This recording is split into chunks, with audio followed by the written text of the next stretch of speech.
video is for business leaders who want themselves and their team to become productivity ninjas. Have you ever felt overwhelmed the moment you arrived at work? How about after lunch? If you're ever overwhelmed by everything you have to do in any one day, today, or any day, the razor-sharp strategies, weapons, and skills, 𝗬𝗂𝘂𝘀𝗵's book, How to Be a Productivity Ninja, Worry Less, Achieve More, and Love What You Do, has you covered. Watch to the end of this video for my recommended video on crushing your productivity and some bonus material on minimizing cognitive load. So essentially what I'm going to do is I'm going to choose one highlight from every chapter except the first, which basically frames what a productivity ninja is and frames the rest of the book. It is a cool chapter, but it doesn't have any specific points to make in the same way the rest do. So starting on chapter 2 and going through chapter 10 of 12, because I'm not quite finished the book, so we'll still give you a very good idea of what this book's about, and I recommend it. That's the short part about that. That is chapter 2,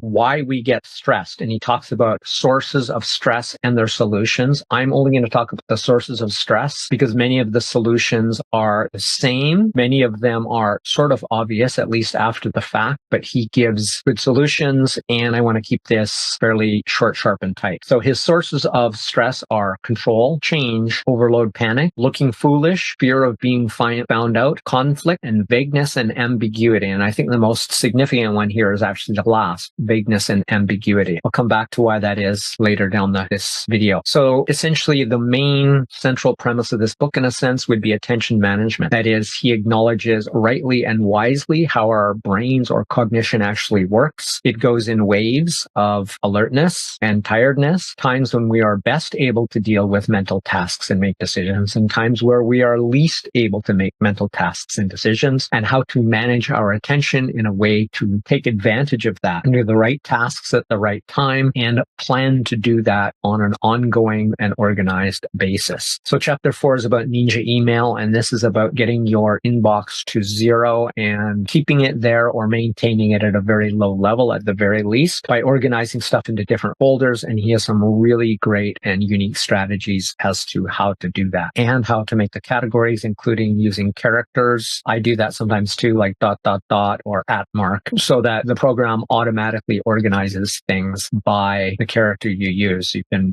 use that alphabetization to make specific categories. The next one is chapter 5. Actually, this is chapter 5 to introduce the concept, and then 4 more chapters to cover it as well. And that is Ninja Productivity, the 𝗬𝗂𝘂𝘀𝗵 productivity model. Now, 𝗬𝗂𝘂𝘂𝗵 stands for capture and collect, organize, review, and do. So then he goes into each chapter. So the next chapter, chapter 6, is the capture and collect habit. This is about capturing information and putting it down so it's no longer distracting you. And that is a significant drain on your ability to stay focused at your work. The next one is the organize habit. That is what I like here is he says something significant that I love the quote of, pulled right out of the book, and that is keep future actions that you can't do immediately away from your master actions list. Is just what you think it is. It's simply sort of your core list of stuff to do, which you can just look over, know what you need to do next, and just do it. But any activity that's in the future and unactionable should not be going on that list. That will be distracting and in some sense demoralizing. The next one is chapter 8, and that is the review habit. This is to go over your different lists that he talks about, checklists and other things, in such a way as to keep them current, update them, keep them dynamically up to date, and you adapt them. Sometimes things change, and he talks about that a lot. And his system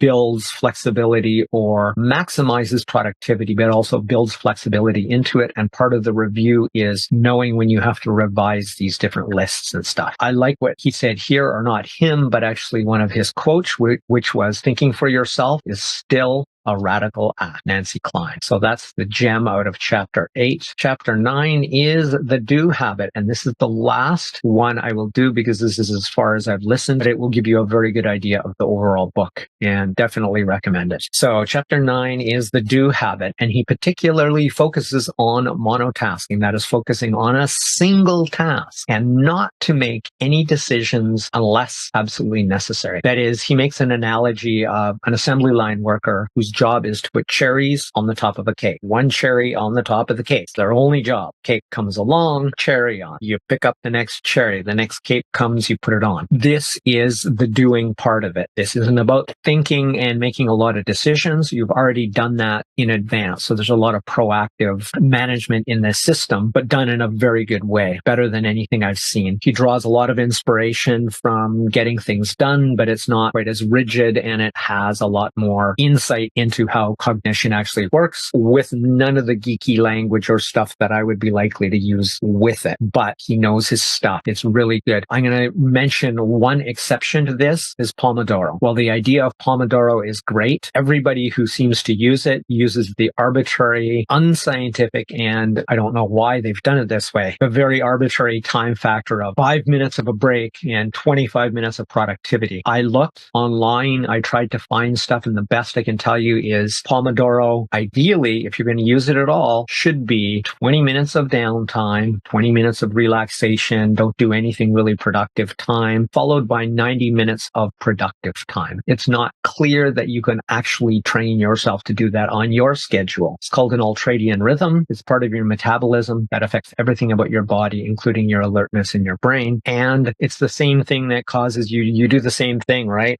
You're dreaming and then you go back down into sleep, dreaming, waking up, and this goes on all day long. It's a metabolic cycle. So the moment you woke up, technically, is probably the start of your 90-minute productive period. As to whether you can tweak those, I doubt it, but I'm not really sure. But if you're going to use that Pomodoro style thing, valid idea, invalid time frames as it's used by everybody I've seen using it. 20 minutes of downtime followed by 90 minutes of productive work is how our body actually works. If you guys see some exception to that, let me know. I would love to hear from you. So the last two chapters I have not yet listened to is Ninja, Project, and Meeting Management. Kind of implies what it's about. Obviously, I'll let you know if there's anything in a future video. And Momentum, which is exactly what it sounds like. So thank you for watching this far. This is the bonus content, and that is minimizing cognitive load. Now, this is about doing a lot of the stuff he talks about. I've talked about it before in terms of definitely focusing in particular on one task for a period of time, the monotasking idea. But in particular, I talk about it in terms of delegate as being your top choice. If you have the resources to do it, don't do anything that would actually be more profitable for you to hire somebody else to do it or to outsource that task. So delegate first if you can, do second if that's the only option or the next best option. Delegate it, have somebody else do it. That takes none of your time. And he talks about that too. You do, and that is super productive. You're doing, you're not planning, you're doing, like he talks about. Those are typically two separate activities. Once you know what to do, I talk about not the one thing, I talk about the next thing. I know what I'm doing most of the time every day with minimal planning. I know I have a video to do. I know I have certain work commitments, certain meetings. It's all on my schedule. I don't do any more, nowhere near as much productivity or time or organizational management as this guy does, but it works for me and I do very, very little of it because it's super effective and pragmatic. He talks about the same thing. And lastly, if you can't do those or an idea pops into your head, now this is the same as his capture. I stop my task. While it's in my head, I immediately go, I document. So for me, it is delegate, do, or document. And by doing this, it helps you minimize cognitive load. You're only doing one thing at a time. You can pause on a task. Now, this depends on who you are, but the way my brain works, I'm better to get that out of my head. There's something I think is called the 𝗖𝗿𝘂𝘀𝗵 effect, that having something incomplete sort of drains your attention or keeps it in your mind. So you're using cognitive load doing that. So if you can go, okay, I have an idea, get the idea, write it down on what he would call your second brain. I used to call it my brain too when I had a book. Then get back to your task immediately. So you delegate if you can, you do next, just get it done uninterrupted. And if you have interruptions or you need to capture something or something comes up, you document that so that you can get back to it later. It's not getting lost. And the recommended video for today is Crush Your Productivity. I'll put a link there and I'll put it in the description as well. And that pretty much covers it. So please share this video with anyone you know who is struggling with productivity. This is the best book I've read to date on this subject, or listened to date on this subject. It may be more detailed than you need, but it's brilliant because it actually, without getting sciencey at all, talks about the need to manage your attention and a bunch of things. And non-sciencey is absolutely brilliant. Far better than the idea of time management. So please share this with anyone you know who needs or wants to manage and organize their time and their productivity and their attention better. That's it for Crush It Club Audiobook Productivity Ninja Book Review. My name is Tim B. Green. Bye for now.